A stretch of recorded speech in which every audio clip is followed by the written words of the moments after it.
배나영의 보이스 플러스. 보필리 여러분, 안녕히 주무셨어요? 오늘도 감사한 아침입니다. 미라클 모닝 잘 하고 계세요? 저는 요즘에 알람이 없이 눈을 뜨는 경지에 이르렀습니다. 제가 보통 새벽 4시 30분 전후로 해서 거의 2, 3분마다 알람을 맞춰놓고 자는데요.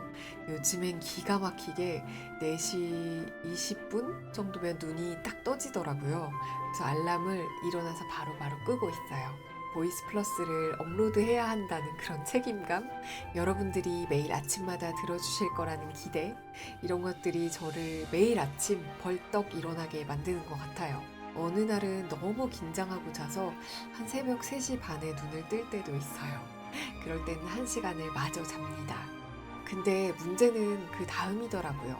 항상 일어나서 영상을 올리고 그리고 일기를 쓴다던가 독서를 한다던가 하다 보면 다시 또 졸음이 쏟아져서 책 읽다 말고 잠이 드는 경우도 있고요. 또 어떨 때는 영상을 올리고 나서 다른 분들의 영상을 또 막 찾아보게 되고 그렇게 몇 개의 유튜브를 검색하다 보면 시간이 훅 지나가고 이럴 때가 있더라고요. 그래서 여전히 이 일찍 일어난 아침 시간을 어떻게 쓸 것인가가 저의 숙제로 남아 있어요. 일찍 일어난 시간을 좀 더 타이트하게 활용해 봐야겠다. 그 시간에 그럼 제가 뭘 더 할 수 있을까를 고민하다가 아침에 일어나서 글쓰기를 해야겠다는 생각이 들었습니다. 그래서 제가 오늘 2권의 책을 가져왔는데요. 한 권은 나도 회사 다니는 동안 책 한 권 써볼까? 라는 책이에요. 부제가 직장 잘 다니면서 자신의 일을 우아하게 책으로 만드는 방법이라고 붙어 있고요. 2번째 책은 미라클 모닝의 저자 할 엘로드가 쓴 아침 글쓰기의 힘이라는 책이에요. 그래서 오늘은 이 책, 내일은 이 책, 이렇게 2권의 책을 이어서 소개해 볼까 합니다. 서점에 보면 굉장히 많은 글쓰기 책 쓰기에 관한 책들이 나와 있는데요. 그만큼 많은 사람들이 글을 잘 쓰고 싶어 하고 자신의 책을 한 권 내고 싶다라는 생각을 하고 있다는 그런 반증이 될 텐데요. 제가 이 책을 추천하는 이유는 민성식 작가님이 시중에 있는 글쓰기 강의나 아니면 책 쓰기 컨설팅을 받으신 분이 아니에요. 그런데 이 전 과정을 혼자 스스로 공부하면서 이렇게 책을 내신 분이셔서 좀 더 믿음이 갔어요. 책을 내고 싶은 많은 분들이 책 쓰기 강의나 컨설팅을 찾으세요. 저도 알아본 적이 있는데 강의가 너무 비싸더라고요. 이 돈이면 출판사를 차리겠는데? 이럴 정도로 그 컨설팅 비용이 너무 세서 놀란 적이 있어요. 그런데 이분은 그런 컨설팅의 유혹에 빠지지 않으시고 혼자 책 쓰기의 전 과정을 해내셨고요. 바쁜 직장인, 시간 관리를 해야 하는 직장인이자 집에서 가사 노동을 해야 하는 남편이자 주말이면 육아를 해야 하는 아빠로서 정말 굉장히 바쁜 와중에 책을 쓰시면서 자신이 겪었던 시행착오라던가 어려웠던 점들을 전부 다 이 책에 담으셨어요. 왜 우리가 글을 쓴다고 하면 반듯하게 책상을 치워놓고 우아하게 커피 한 잔 갖다 놓고 바른 자세로 앉아서 글을 쓰는 그런 작가의 이미지를 상상하잖아요. 물론 그런 분들도 있으시겠지만 제 경험으로는 아침에 눈 뜨자마자 정말 눈곱을 띄고 나서 머리는 이렇게 뻗쳐 있고 떡져 있는 와중에 오늘이 마감이야 이러면서 자리에 앉아서 정말 미친 듯이 키보드질을 하면서 마감에 맞추는 그런 생활? 책상 위에는 어제 마신 커피, 가끔은 그저께 먹던 빵 이런 게 널려 있고 이런 게 사실 전업 작가인 저의 현실이거든요. 그런데 민성식 작가님도 그렇게 말씀하세요. 직장인에게는 직장인만의 글쓰기 방법이 따로 있다라고 말씀하시는 거죠. 왜냐하면 보고서를 쓸 때 아니면 기획서를 작성할 때 직장인들은 정해진 시간까지 마감을 해야 하잖아요. 보고를 해야 하고요. 그럴 때마다 참고 서적을 막 10권씩 쌓아놓고 그걸 다 일일이 읽어가면서 보고서를 작성하진 않죠. 그것처럼 직장인이 책을 쓰거나 글을 쓸 때는 쓰면서 읽고 읽으면서 써야 한다 이렇게 말씀하세요. 하지만 가장 중요한 게 있죠. 대체 뭘 써야 하지? 라는 질문에 민성식 작가님은 자신이 하고 있는 일에 대해서 쓰면 누구나 책을 낼 수 있다고 말씀하세요. 어제 제가 소개해드렸던 이하루 작가님도 11년 동안 직장 생활을 하면서 느꼈던 점들을 에세이로 출판을 하셨잖아요. 또 전에 소개해드렸던 비즈니스 커뮤니케이션 전문가인 김범준 작가님도 회사 생활을 하면서 겪었던 커뮤니케이션 문제들을 책으로 엮어서 내신 거잖아요. 그러니까 직장인이라면 누구나 자신이 하고 있는 일을 책으로 낼 수 있다고 말씀하시는 거예요. 근데 제 생각엔 꼭 직장인뿐만 아니라 누구라도 적용해 볼 수 있는 책 쓰기 방법인 것 같아요. 만약 엄마라면 아이를 키우는 것에 대해서 에세이를 쓰거나 아니면 육아법에 대해서 공부해서 책을 낼 수도 있겠고요. 또 집안 정리를 잘하는 법, 화분을 키우는 법, 반려동물을 잘 키우는 법에 대해서 글을 쓸 수도 있겠죠. 또 심지어 학생이어도 내가 어떤 특별한 전공 분야에 대해 공부하고 있다면 그에 관한 글을 쓴다거나 아니면 내가 열심히 공부했던 내용을 모아서 공부법 책을 쓸 수도 있겠죠. 어쩌면 직장인들은 매달 월급이 꼬박꼬박 나오니까 저 같은 전업 작가보다는 훨씬 더 그런 생계에 대한 부담이 없이 책을 즐겁게 쓰실 수 있을 것 같다는 생각도 들어요. 이 책에는 어떻게 내가 직장에서 하는 일을 책으로 만들 수 있을까라는 질문에 대한 여러 가지 답변이 들어있는데요. 가장 궁금해 하실 한 챕터를 제가 골라서 소개해 볼게요. 구독과 좋아요, 알림 신청 감사드리고요. 바로 책 속으로 들어가 볼게요. 나도 회사 다니는 동안 책 한 권 써볼까? 민성식 지음, 바틀비.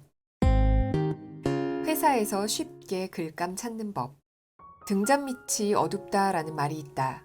직장인은 책의 소재를 찾아 멀리 갈 필요가 없다. 우선 가까운 회사부터 둘러보자. 직장인이 책을 쓴다고 결심했을 때 가장 먼저 막히는 부분이 글의 소재나 글감이다. 도대체 무슨 이야기를 글로 써야 할지 막막하기만 하다. 그렇다고 온종일 회사에서 책을 쓴다고 딴 생각하면서 시간을 보낼 수도 없다. 직장인이 자신의 일을 주제로 책을 쓸 때 최대의 장점은 업무 시간에도 충분히 소재를 발굴할 수 있다는 점이다. 글의 소재를 찾으려고 다른 곳을 헤맬 필요가 없다. 잘 찾아보면 회사에도 아이디어가 넘쳐나기 때문이다. 그렇다면 어디에서부터 시작해야 할까? 가장 쉽게 할 수 있는 일은 지난 이메일을 뒤지는 것이다. 직장인마다 이메일을 정리하는 방식이 다르겠지만 이를 활용하면 글의 소재를 쉽게 찾아낼 수 있다. 먼저 지나간 업무 내용을 하나씩 살펴보면서 내가 매일 했던 일들이 어떤 흐름으로 진행되는지 살펴본다. 일할 때는 정신없이 읽었던 이메일 안에 반짝이는 아이디어가 숨어 있다. 지난 이메일들 안에서 반복적으로 생겨나는 패턴을 찾아보자. 공통적인 흐름을 추려냈다면 이는 회사에서 내가 하는 일을 처리하는 하나의 매뉴얼인 셈이다. 만약 큰 흐름의 내용이라면 처리 순서에 따라 정리해보자. 이를 활용하면 책의 목차를 만들 수 있다. 몇 차례 오고 간 이메일을 읽다 보면 어떤 문제가 발생했고 이를 처리하는 과정이 어떻게 진행되었는지 한눈에 알 수 있다. 책으로 따지면 한 꼭지의 흐름이나 마찬가지다. 게다가 현업에서 발생한 문제들은 살아있는 에피소드나 사례로 활용할 수 있다. 또 이메일에서 중요한 키워드만 뽑아내도 흥미로운 주제를 발견할 수 있다. 반대로 좋은 소재가 될 만한 키워드로 이메일을 검색해서 관련 이메일을 읽어보는 것도 좋다. 키워드와 연관된 이메일 속에서 내 책에 활용할 주제의 실마리를 찾아낼 수 있다. 요즘 회사 업무에서 이메일은 공식적인 문서로 통용된다. 이메일은 부서 간에 주고받기도 하고 회사 간에 보내기도 한다.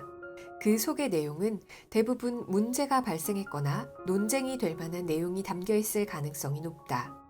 그만큼 내가 하는 일 가운데 중요하고 핵심적인 소재들일 확률이 높다는 뜻이다. 지금은 해결되었지만 당시에는 중요했던 이메일들을 시간이 지나고 나서 한 발짝 물러나 읽어보자. 아마 지금 하는 일의 본질과 흐름을 확인하는 데 유용할 것이다. 그것을 정리해서 책의 소재로 활용하면 된다. 다른 방법으로는 내 컴퓨터의 폴더를 뒤져보는 일이다. 컴퓨터 폴더를 업무별 카테고리나 순서대로 정리했다면 그 흐름을 바로 책의 목차로 활용할 수 있다. 이런 식으로 접근하면 직장인의 책 쓰기 목차는 식은 죽 먹기나 다름없다. 어떤 직장인이라도 일상적인 업무를 5개 내지 6개 정도의 카테고리로 정리할 만한 능력은 있다. 이를 유기적으로 연결하면 충분히 책 한 권의 목차를 만들 수 있다. 내가 과연 책을 쓸 수 있을지 하는 의구심만 버리면 누구나 쉽게 책의 소재를 찾을 수 있다. 또 직장에서 찾을 수 있는 책의 소재로 회의 자료를 들 수 있다. 주간이나 월간 단위로 직장에서는 회의를 한다. 대부분 회의 자료는 한 곳에 모아 공유한다. 틈틈이 이런 자료를 살펴보자. 시간이 지난 회의 자료라도 업무의 흐름과 중요한 이슈를 파악하는 데 매우 유용하다. 직장인이라면 누구나 한 번쯤 회의 자료를 작성해 봤을 것이다. 장황하지 않고 간결하게 부서에서 일어난 일들을 정리해야 한다. 그것도 한눈에 파악할 수 있게 한다. 책도 마찬가지로 흐름을 관통하는 몇 가지 컨셉만 있으면 된다. 회사에서 일어난 일을 시간에 따라 정리한 회의 자료는 직장인의 글쓰기 소재를 쉽게 찾을 수 있는 전자문서 창고나 마찬가지다. 게다가 내가 일하는 부서뿐만 아니라 다른 부서에서 일어나는 일들도 동시에 살펴볼 수 있다. 넓은 시각에서 회사 전체의 업무를 볼 수 있어서 더욱 유용하다. 평소 임원들이나 회의를 위해 관심 있게 보는 문서를 책 쓰기에 활용할 수 있다. 앞서 설명한 것들이 소소한 주제여서 만족스럽지 못하다면 큰 그림을 볼 수 있는 자료를 찾아보자. 회사의 존재 목적은 이윤 창출이다. 솔직히 돈을 벌지 못하면 회사가 존재할 이유가 없다. 어떤 회사든 돈을 벌기 위해서는 기본적으로 영업을 해야 한다. 이를 위해 회사는 제안서나 기획서를 만든다. 어쩌면 회사에서 가장 정제된 모든 노하우가 이런 종류의 문서에 집약된다. 상대방을 설득하기 위해 우리 회사의 장점이 무엇인지 어필하려면 그 속에 녹아있는 정보는 엄청난 에너지를 함축해야 한다. 내가 하는 일을 책으로 쓰려는 직장인이라면 제안서나 기획서를 찾아 읽어보자. 물론 전문 용어나 업계 사람들만 아는 단어들로 가득 차 있겠지만 이를 적절하게 가공하면 책의 소재로 활용하는데 더없이 좋은 자료가 된다. 이런 종류의 자료에서 글감을 찾는 것도 중요하지만 문서 안의 표현도 주의 깊게 살펴보자. 영업 대상에 따라 중요한 기획서나 제안서의 작성을 외부 업체에 맡기기도 한다. 사진 한 장뿐만 아니라 그 안에 들어간 홍보 문구 하나도 전문가가 세심하게 검토한다. 문서 안에 있는 문장의 표현이나 카피 등을 잘 살펴보는 것은 글쓰기에 도움이 된다. 쉽게 쓴 글 같지만 전문가가 여러 번 고심 끝에 다듬은 표현이니 주의 깊게 살펴보자. 더 나가서 만약 내가 책을 쓴다면 어떻게 활용할 수 있을지 생각하는 데 도움이 된다. 직장인은 회사 업무에 충실해야 한다. 나는 책을 쓰는 일이 회사 업무와 관계가 없다거나 해를 끼친다고 생각하지 않는다. 더욱이 지금의 업무를 책으로 쓰는 일은 개인의 능력을 높여준다. 회사에서 만들어진 문서나 자료를 다시 보는 것도 결국 회사에 도움이 된다. 만약 재직자 교육이 없는 회사라면 더더욱 그렇다. 개인의 업무 능력을 향상해 회사 매출에 도움이 된다면 회사도 나쁠 게 없다. 오히려 권장해야 마땅하다. 직장인은 이렇게 회사 내부의 자료를 찾아보고 지난 자료를 곱씹어보는 것만으로 글쓰기의 소재를 찾을 수 있다. 아울러 업무 능력까지 향상된다.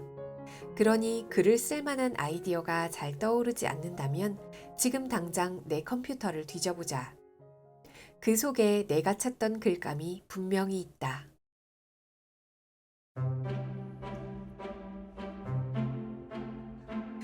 저는 잘 몰랐는데 많은 직장인들이 새해 계획을 세우거나 버킷리스트를 짜면서 책 쓰기를 그 리스트 안에 넣으신다고 해요.